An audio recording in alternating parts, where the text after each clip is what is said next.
it's me again. Today's date is December 3rd, 2022. It's a Saturday. And what was supposed to be a day for me to catch up on chores has turned into a lot of people panicking and a lot of worried people, and I'm being pulled in many, many different directions. So I have a few things to say. One, this is not financial advice, this is entertainment. Hence, wear a costume or you're not entertained. Two, I can't always respond to everybody's questions. And if you message me, at this point in time, there's a good chance I'm just not going to respond. It's nothing personal. I don't want to ignore you. I just do not have enough time to do farm chores, work at my current job, and then answer everything else. And when something happens and people get scared, everybody comes to me. I don't have time to and then they want me to make a video or do something. And then I have about a whole queue of people wanting to ask questions. It makes things very difficult. And I'm only one person, one consciousness, one body. If that were to change, I'd make things easier. As a result, I can only get things done in a linear fashion. John Berta earlier today was giving his own opinion on things, and a lot of people got scared, and they came to me. So today, we're going to go through that, and it's not as scary as you think. One, all of the major shareholders, all the biggest shareholders are still holding, John Berta included. Greg McCabe's still holding. All the other big shareholders are holding, nobody sold.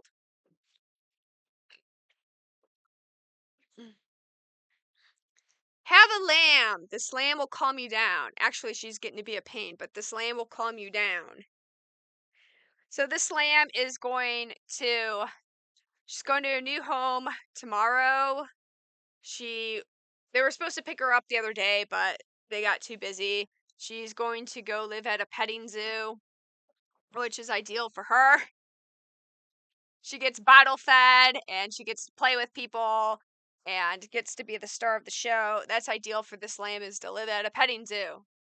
So she's going to go live at a petting zoo, and I have to hold her on my lap because she's going to eat the cords in here. Let's go over some things.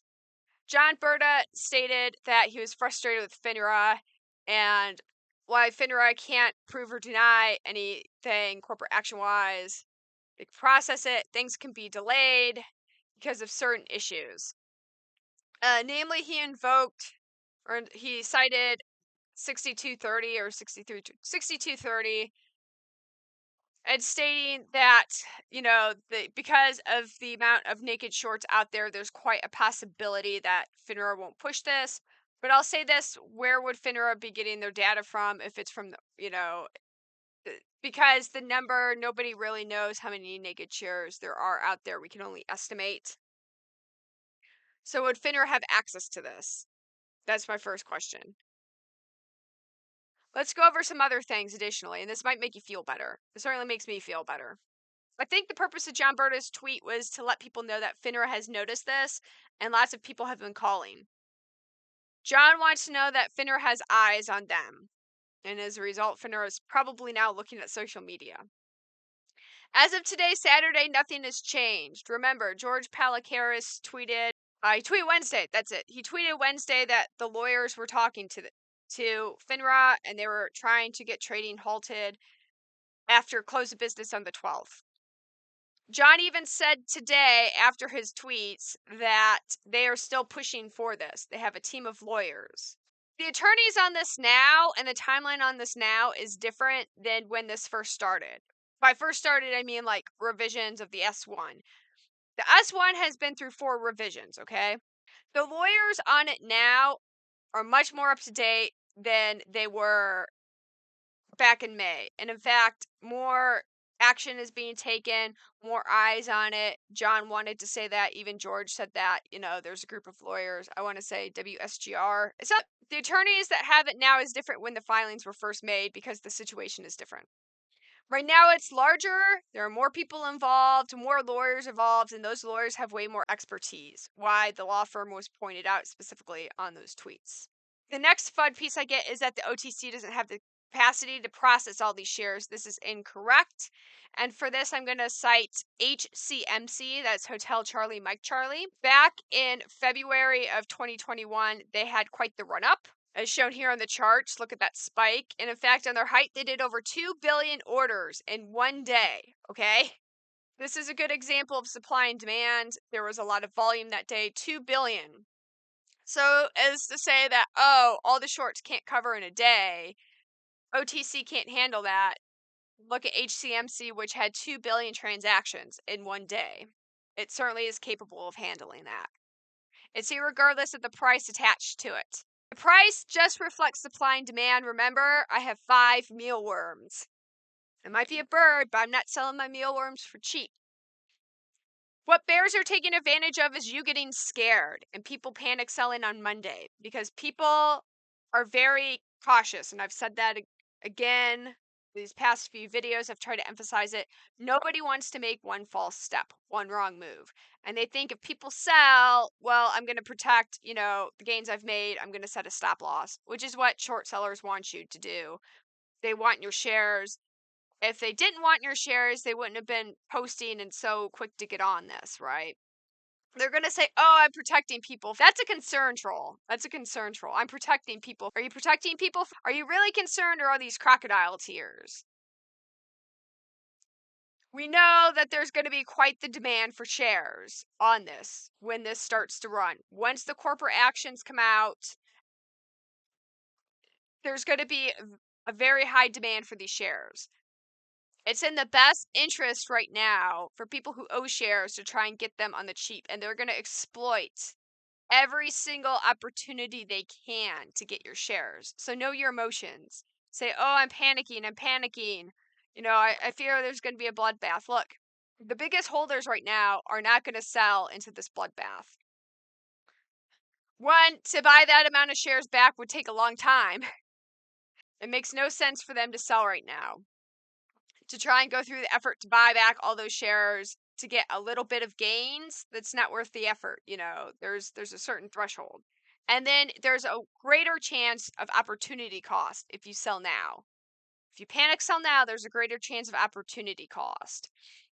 People are thinking, oh, see, those whales are going to sell and they're going to buy back on the dip. When you have that much, it's not going to work in this situation. Bears are going to use every opportunity they can to try and convince you otherwise. This is where you must spread your wings and fly. We have trained up to this point. We have worked hard. If they're not selling, that might give people good assurance. Judgment Day is inevitable. Remember the Terminator, how they try to do different timelines and always go back and, well, let's try to stop Sarah Connor from having John Connor. Oh, that didn't work. Let's try John Connor when he's a kid. That didn't work. Let's try John Connor when he's a young adult. That didn't work. With the 7 of 9 Terminator. It didn't work. Judgment Day was inevitable. Skynet always went live, no matter what. Even after they destroyed the Skynet chip, it still went live, right? It's inevitable. They could have delayed it, or they could have caused it a different date, but it was always inevitable. It always happened, no matter what timeline you went to. Really, it was a one linear timeline. Back to the Future had offset timelines. So the James Cameron timeline was a linear thing. If you believe in such an ordeal, Judgment Day is inevitable. I'm not sure if you believe in the school of thought if there's a linear timeline. Alternate timelines happen, different universes happen depending on those timelines. It depends on your school of thought.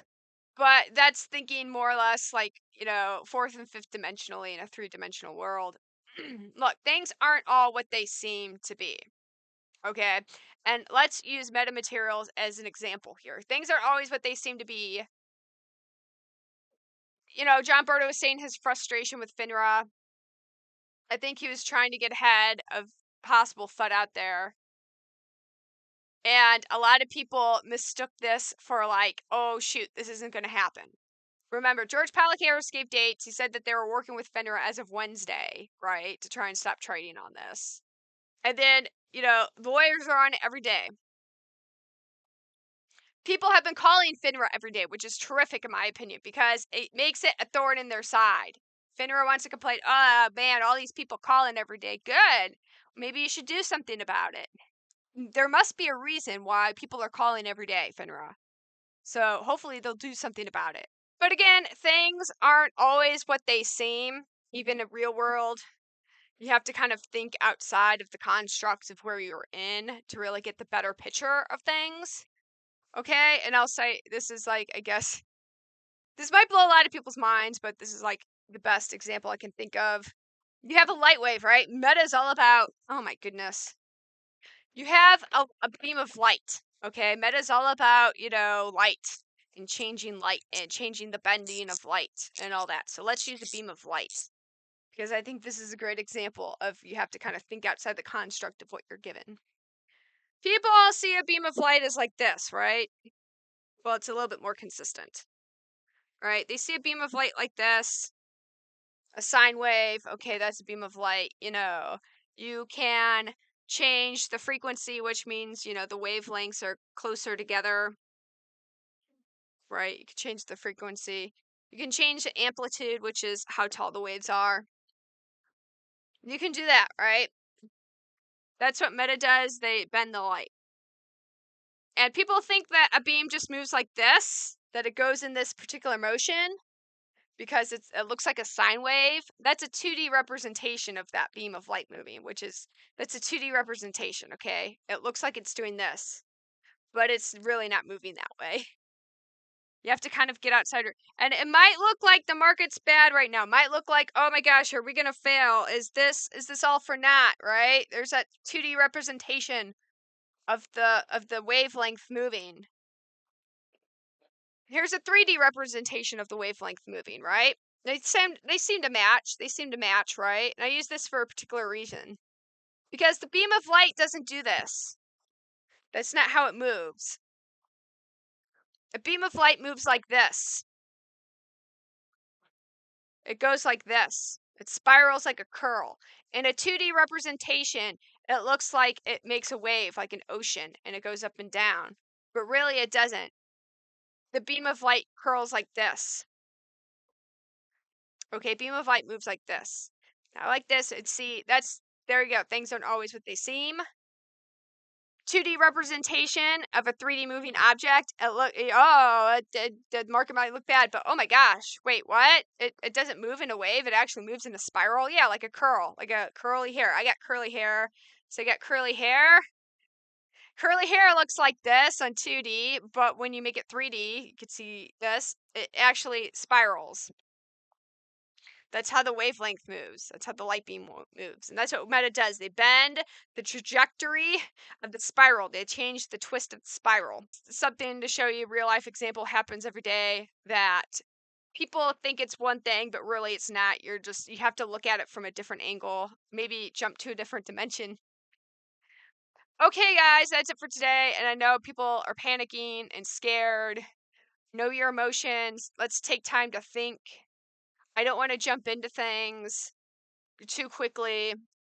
I want to think things through. But there are teams of lawyers handling this. It could be delayed, but the SEC has approved this already. The SEC has approved the spin out. The prospectus is out there. Okay? Judgment Day is inevitable. And the only way that the, shorts have out of this is the price of MMTLP. There's no way that they can go and get shares of NextBridge. I've talked about this, and John Berta confirmed it. They can't get shares of NextBridge because then it gives a value to NextBridge, okay? A taxable value to NextBridge, and people will be taxed. That creates a tax implication. That's not what anybody wants to do. If you're holding millions of shares like Greg McCabe, why would I want to be taxed on them all of a sudden? So they're not going to offer that to the short. What are they going to do? Shorts are going to have to buy MMTLP at market price to close out their positions.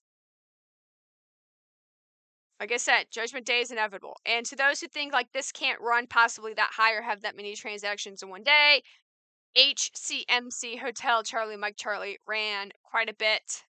Had over 2 billion shares worth of volume in a day. Okay, guys, that's it for today. The Lamb's getting into stuff. I hope this puts your mind at ease and makes you feel better. And you're like, okay, it's okay. I can hold out. I can do this. We're in the 11th hour. People are expecting you to panic and give up. this late in the game. People are expecting you to give up. They're betting on it. They're betting on you giving up because they can get your shares. I have 5 mealworms. I love mealworms. They're the best. They're the future. I will see you soon. Goodbye.